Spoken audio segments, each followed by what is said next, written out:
And joining us in studio is Dr. Emily Landau, Director of the Arms Control and Regional Security Program at the INSS here in Israel. And Emily, good evening. This latest announcement by Iran on its nuclear program, what exactly is the meaning, the significance of it?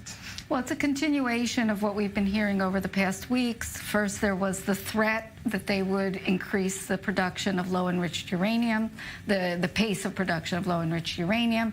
Then we heard from Amano, the Director General of the IAEA, that Iran has indeed increased the rate of production, that they're now at around 200 kilograms of low-enriched uranium.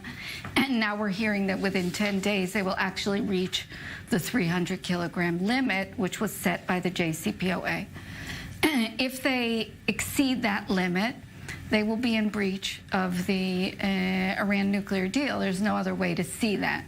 And the question is whether the strong international players are going to allow Iran to be the one to call the shots here, or whether they're going to respond firmly to these actions. Before we get into the response, what does that actually mean? If they do cross that 300-kilogram threshold, beyond being in breach of the nuclear deal, how close does that mean they are to a nuclear weapon? No, they're still far from it. In other words, they have to enrich to higher levels. They have to pass the 20%. They have to be above 90% in order to have a fissile material for a nuclear bomb. Then they have to actually create the nuclear bomb. So we're not talking about something that necessarily drastically brings them closer to their possible goal of nuclear weapons, but rather the meaning here is per the JCPOA, whether they're remaining within the JCPOA and its restrictions or whether they're breaching them. Emily, be more specific when you say international community. Who are we talking about and what steps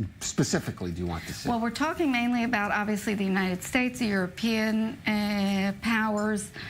I would like to be talking about Russia and China, but as we know, throughout the entire Iran nuclear crisis, Russia and China have been the holdouts, the ones that have never wanted to pressure Iran too much. So I don't really have too much expectations from them. But certainly European powers that are seeing what's happening in the Gulf, ships, tankers being attacked by Iran. And yes, I put in parentheses, there's this whole debate going on whether it's really Iran, whether there's enough evidence or not.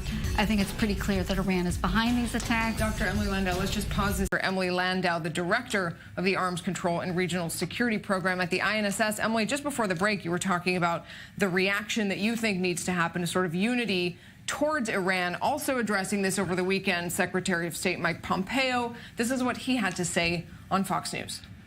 President Trump's been unambiguous. Iran will not get a nuclear weapon. That's the goal. That's the objective of our entire campaign with respect to Iran, and to create stability throughout the Middle East as part of that effort.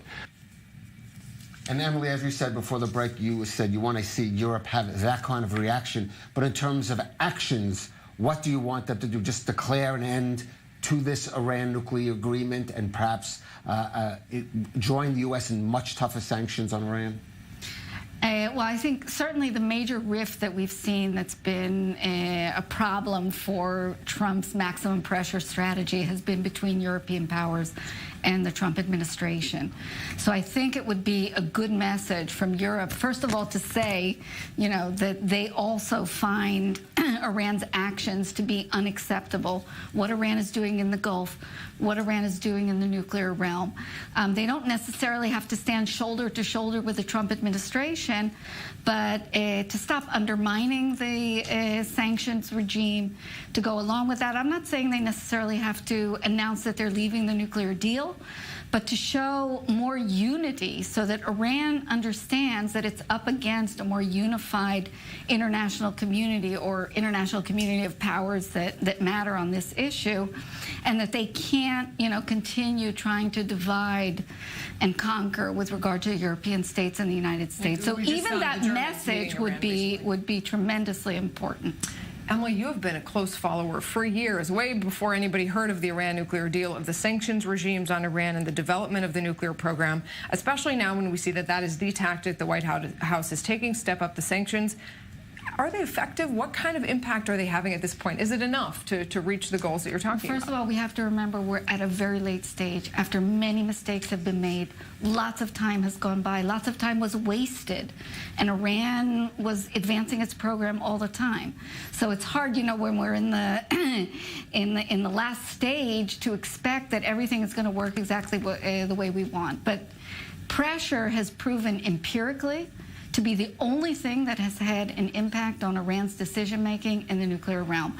This was the Obama administration's strategy, finally, in 2012, when they went for the biting sanctions and the Europeans joined them in the biting sanctions. Case, it seems that's what brought them to the table. Them to provocations, to the Gulf, to this announcement today. Because their message is to the Europeans. But if they see that the Europeans are not going to side with them and to criticize the U.S. for leaving the deal, for pressuring Iran, for all these things, but rather saying, no, Iran is the one that is provoking here. Iran is the aggressor in the nuclear realm.